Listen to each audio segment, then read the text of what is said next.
Баршаңызға сәлем достар. Бүгін сіздерге керемет дәмді болып шығатын түрік десерттерінің бірі осындай ылғалды кекстің рецептісін ұсынамын. Міндетті түрде видеоны соңына дейін қараңыздар.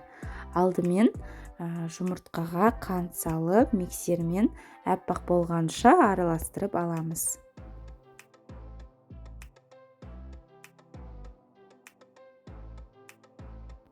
Сұйық май, сүтті құйып, тағы да араластырамыз.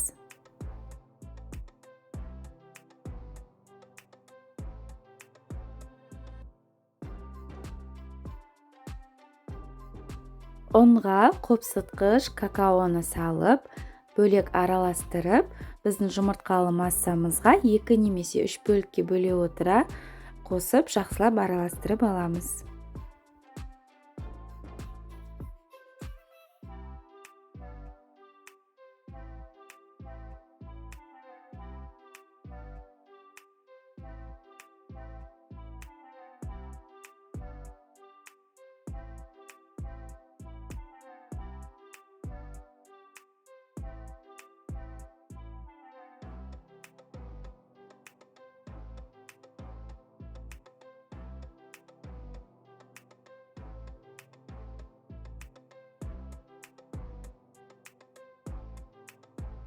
Ыдысымызды майлап, тестамызды құямыз да шамамен 180 градуста 40-45 минуттай пісіреміз.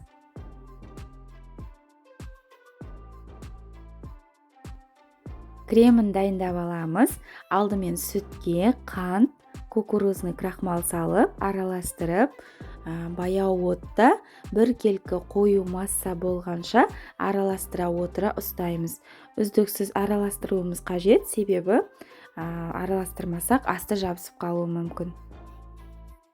Креміміз қоюланғаннан кейін сары майды салып, осылай бір келкі масса болғанша араластырамыз. Отты өшіріп, кремімізді суытамыз.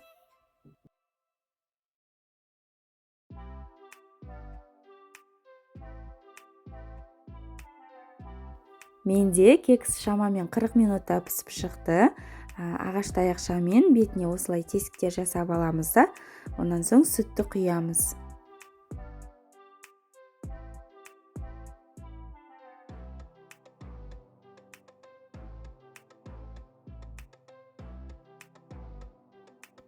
Суыған кремімізді бетіне осылай жағып шығамыз.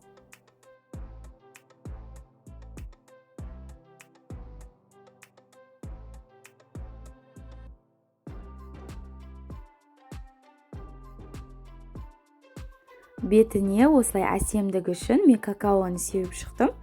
Сіздер өз қалауларыңыз бойынша әсемдесеңіздер болады. Міне біздің кексіміз дайын. Міндетті түрде сіздерге дайындап көруге кеңес беремін. Кекс өте дәмді, жұп-жұмсақ, нәзік болып шығады.